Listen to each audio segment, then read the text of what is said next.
Good morning guys, hello. मैं अंकित गुप्ता आपका स्वागत करता हूं फिर से आपके learning YouTube channel easy to study tutorial में। दोस्तों, ये हमारे 9th क्लास 4th चैप्टर की सेकंड वीडियो रहेगी और इसमें अपन डिस्कस करेंगे उसके आगे जहां तक अपन डिस्कस कर चुके थे। तो अपन ने फोर्स समझा था, बैलेंस्ड एंड अनबैलेंस्ड फोर्स समझा था, किस तरीके से अपने टेक्निकल और अंडरस्टैंडिंग लेवल पे देखा था अपन ने कि 8th क्लास तक अपन ने पुल और पुश को पढ़ा था एज अ फोर्स, और उसके बाद अपन ने अभी टेक्निकल पार्ट भी उसका देखा और साथ में अपन ने अभी इनर्शिया और मास भी समझा था। अपन ने छोटी सी तीली से लेकर के वो डंडे तक अपन गए थे, सिल्वर और लोहे का। अगर दोस्तों आपने इसके पहले वाला वीडियो नहीं देखा है तो प्लीज़ प्लीज़ जाके आप पहले उसको देख लीजिए, बहुत अच्छा वहाँ से कनेक्ट होकर आप यहाँ पे आओगे, ठीक है। तो इसका मैं वीडियो आपको डिस्क्रिप्शन में दे दूंगा, तो आप उसको प्लीज़ जाके देखिए। और इसके आगे अपन देखते हैं, यहाँ पे मास भी अपन ने समझ लिया था। मास के बाद अब नेक्स्ट जो चीज़ है वो है यहाँ पे फर्स्ट लॉ ऑफ मोशन। तो फर्स्ट लॉ ऑफ मोशन क्या है, अपन को ये समझना है बेसिकली। तो फर्स्ट लॉ ऑफ मोशन मतलब कि law of inertia, law of inertia. यहाँ पे इनर्शिया, ये फर्स्ट लॉ ऑफ मोशन क्या है, लॉ ऑफ इनर्शिया बोलते हैं इसको। आप सभी लोगों ने मेरी पहली वीडियो देखी होगी, मैं ऐसे मान के चलता हूँ, तो आपको इनर्शिया समझ में आता होगा कि इनर्शिया क्या है। एक नेचुरल टेंडेंसी है जो अपने में होने वाली चेंजेस को क्या करती है, अपोज करती है, रजिस्ट करती है उसके अगेंस्ट, ठीक है। तो इनर्शिया जो है, अपन को लॉ ऑफ इनर्शिया देखना है। तो फर्स्ट लॉ क्या बोलता है कि कोई चीज़ अगर रुकी हुई है तो वो रुकी रहेगी, और अगर कोई चीज़ मूव हो रही है तो वो मूव होती रहेगी, जब तक कि उसके ऊपर कोई एक्सटर्नल अनबैलेंस्ड फोर्स अप्लाई नहीं किया जाता है, ठीक है ना। जब तक कि उसके ऊपर एक एक्सटर्नल अनबैलेंस्ड फोर्स अप्लाई नहीं किया जाता, जब तक कि वो अगर स्टेशनरी स्टेट में है तो स्टेशनरी स्टेट में रहेगी, और अगर वो मोशन में है कांस्टेंट तो वो कांस्टेंट मोशन में रहेगी, ठीक है, यूनिफॉर्म मोशन में रहेगी, जब तक कि उसके ऊपर एक्सटर्नल फोर्स अप्लाई नहीं किया जाता है, ठीक है। तो अभी यहाँ पे एक नई चीज़ आ गई, फोर्स। फोर्स आप नई चीज़ तो नहीं है, लेकिन आप पहले से ही जानते हो कि फोर्स क्या है। तो यहाँ पे आप इनर्शिया के साथ में दो कॉन्सेप्ट और समझेंगे। वो दो कॉन्सेप्ट और क्या है, देखिए अपन समझते हैं। Inertia of motion of inertia, inertia of motion और इनर्शिया ऑफ रेस्ट, ये दो आपको टॉपिक समझना पड़ेंगे। मोशन में इनर्शिया कैसे बिहेव करता है और रेस्ट में इनर्शिया कैसे बिहेव करता है, ठीक है। तो अपन सबसे पहले मोशन में समझते हैं। एक क्वेश्चन आपको एनसीईआरटी में सॉल्व करने के लिए दिया जाएगा, उसमें पूछेगा वो कि जो गाड़ियाँ होती हैं उसके ऊपर जब अपन लगेज वगैरह रखते हैं तो उसको बांध क्यों देते हैं, बांधना क्यों ज़रूरी होता है, ठीक है। तो गाड़ियों के ऊपर जो लगेज है उसको टाई करना क्यों ज़रूरी होता है, why it is necessary to tie the luggage on the cars, vehicles etcetera. तो क्यों, क्या होगा कि ब्रेक लगेगा, तो अगर कार स्पीड से है और एकदम से अपन ने ब्रेक लगाया तो चांस है कि ऊपर वाला जो लगेज है वो आगे गिर जाए, और अगर अपन ने जो है एकदम से गाड़ी की स्पीड बढ़ा दी तो हो सकता है कि लगेज पीछे गिर जाए, मतलब कि अपन को बैकवर्ड और फॉरवर्ड पुश पुश मिलते हैं दोनों के दोनों। तो वो डिपेंड करता है कि कौन से टाइप का इनर्शिया है, मतलब कि अगर इनर्शिया ऑफ मोशन है तो क्या होगा, अपन को फॉरवर्ड पुश मिलेगा, और अगर इनर्शिया ऑफ रेस्ट है तो अपन को बैकवर्ड पुश मिलेगा।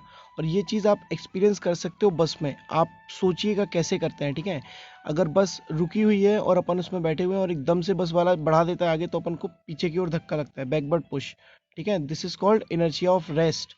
क्यों, क्योंकि बॉडी का जो पार्ट भी बस के टच में था, यानी कि lower part of the body, तो वो बस के साथ मोशन में आ गया, लेकिन जो upper part of the body है वो रेस्ट में ही रहा और वो पीछे रह गया, तो इसलिए अपन को बैकवर्ड पुश मिलता है। और सिमिलरली बिल्कुल फॉरवर्ड पुश के लिए भी होता है, ठीक है, कि अगर गाड़ी मोशन में और एकदम से रुक गई तो बॉडी से बस से जो भी पार्ट बॉडी का टच है वो तो मोशन में रहा और वो तुरंत रेस्ट में भी आ जाएगा, टच वाला पार्ट, लेकिन जो upper part of the body है जो टच में नहीं है उसको फॉरवर्ड पुश मिलेगा। इसलिए अपन जो है जब ड्राइविंग सीट पे बैठते हैं या फ्रंट सीट पे बैठते हैं तो अपन क्या करते हैं, अपन को ये क्या बोलना चाहिए, एडवाइस दी जाती है कि सीट बेल्ट अपन को बांध के रखना है, ठीक है। So it is advisable to tie your seat belts, है ना, वाइल सिटिंग फ्रंट और ड्राइविंग सीट, ओके। ओके, तो ये अपन को याद रखना है। तो ये क्यों होता है, बैकवर्ड और फॉरवर्ड पुश। तो ये inertia of motion, motion inertia of motion मतलब कि मोशन से अपन को फॉरवर्ड मिलेगा और रेस्ट में बैकवर्ड पुश मिलेगा। ये अपन को इतना याद रखना है, ठीक है। इसके बाद अगर अपन दूसरा वाला आगे बढ़ते हैं, इसके first law of motion, motion of inertia, इसका मैं अंडरस्टैंडिंग आपको प्रोवाइड कराऊंगा जस्ट अभी आगे, ठीक है। तो इसके बाद अपन देखते हैं कि है क्या एक्चुअल में, ठीक है। यहाँ पे इसके बाद अपन का जो है वो है force and laws of motion, ठीक है। तो यहाँ पे force and laws of motion का मतलब क्या है कि फोर्स को अपन लॉज ऑफ मोशन से कनेक्ट करने वाले हैं, ठीक है। अब आप बात समझिएगा यहाँ पे कि सपोज करिए कि यहाँ पे कोई एक ऑब्जेक्ट है, ये तब तक मोशन में नहीं आ सकता जब तक इसको एक फोर्स ना दिया जाए। अगर आप इसको पुश नहीं करोगे तो ये मोशन में नहीं आएगा, ठीक है। और अगर ये कोई बॉल है और वो लुढ़क रही है, रोल हो रही है, ठीक है, किसी भी सरफेस पे, तो ये रुकेगी तब तक नहीं जब तक कि फोर्स नहीं लगता है। हालांकि ये कुछ देर बाद लुढ़कने के बाद, रोल होने के बाद रुक जाती है, क्योंकि उसमें फोर्स लगता है फ्रिक्शनल फोर्स, ठीक है। फ्रिक्शनल फोर्स, जितने बच्चे 8th क्लास से अभी आए हैं यहाँ पे, तो 8th क्लास में आपने फ्रिक्शन का एक पूरा का पूरा चैप्टर पढ़ा था।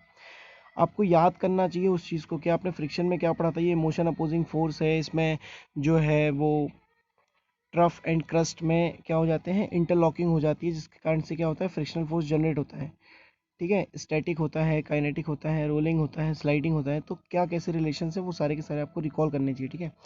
यहाँ पे मैं रिकॉल नहीं कराऊंगा आपको, लेकिन अब आपको याद होना चाहिए, ठीक है। अगर आपको याद नहीं होते हैं देन आप कमेंट करो, मैं मे बी आपकी हेल्प कर पाऊंगा, ठीक है।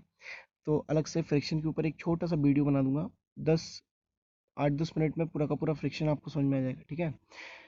तो फर्स्ट लॉ ऑफ मोशन में क्या बोला उसने कि स्टेशनरी है तो स्टेशनरी रहेगा, और अगर यूनिफॉर्म मोशन में है तो यूनिफॉर्म मोशन में रहेगा, unless until N unbalanced external force is applied on the object, ठीक है। So this is the first law of motion. चलो ठीक है, अपन आ जाते हैं यहाँ पे सेकंड लॉ ऑफ मोशन में। तो सेकंड लॉ ऑफ मोशन क्या है अपना, सेकंड लॉ ऑफ मोशन अगर अपन को समझना है तो क्या समझना पड़ेगा, मोमेंटम क्या है, ठीक है। तो दिस इज इम्पॉर्टेंट, मोमेंटम, ठीक है। मोमेंटम क्या है वो अपन को समझना रहेगा। अगर अपन ने मोमेंटम समझ लिया तो अपन सेकंड लॉ ऑफ मोशन को भी समझ पाएंगे। तो आप मोमेंटम के लिए एक छोटा सा एग्जांपल ले सकते हो कि मान लीजिए कि दो बाइसिकल हैं, वो सेम स्पीड से जा रही हैं। स्पीड कैसी है बाइसिकल्स की, सेम है, मतलब कि अगर एक 10 किलोमीटर पर आवर से जा रही है तो दूसरी भी 10 किलोमीटर पर आवर से जा रही है, ठीक है। और एक पे बैठा हुआ है 20 किलो का आदमी और एक पे बैठा हुआ है 50 किलो का आदमी। मैं आपसे पूछूं मोमेंटम किसका ज़्यादा होगा, तो 50 किलो वाले का होगा। क्यों, स्पीड सेम है लेकिन मास ज़्यादा है। एक्चुअल में मोमेंटम क्या होता है, mass into velocity. Mass into velocity scalar, ये वेक्टर क्वांटिटी है, स्केलर नहीं है, समझिएगा आप इसको। और इसकी डायरेक्शन कहाँ पे होगी, मोशन की डायरेक्शन में, ठीक है, जिस डायरेक्शन में मोशन कर रहा होगा। तो मोमेंटम क्या हो सकता है, मोमेंटम बराबर, मतलब अल्टीमेटली दो ऑब्जेक्ट का ज़्यादा हो सकता है, कम हो सकता है, बराबर हो सकता है, ठीक है, कंपेरेबल क्वांटिटी है। तो इसको अपन समझेंगे नेक्स्ट वीडियो में। अभी अपन देखते हैं कि आपको ये वाली वीडियो कैसी लगी, और इसको आप लाइक करो, शेयर करो और ज़्यादा से ज़्यादा देखो। छोटी वीडियोज़ इसलिए बना रहा हूँ ताकि आप लोग को ईजी रहे, चीज़ों को समझने में बोरिंग ना हो। चलिए ठीक है, अपन मिलते हैं नेक्स्ट वीडियो में।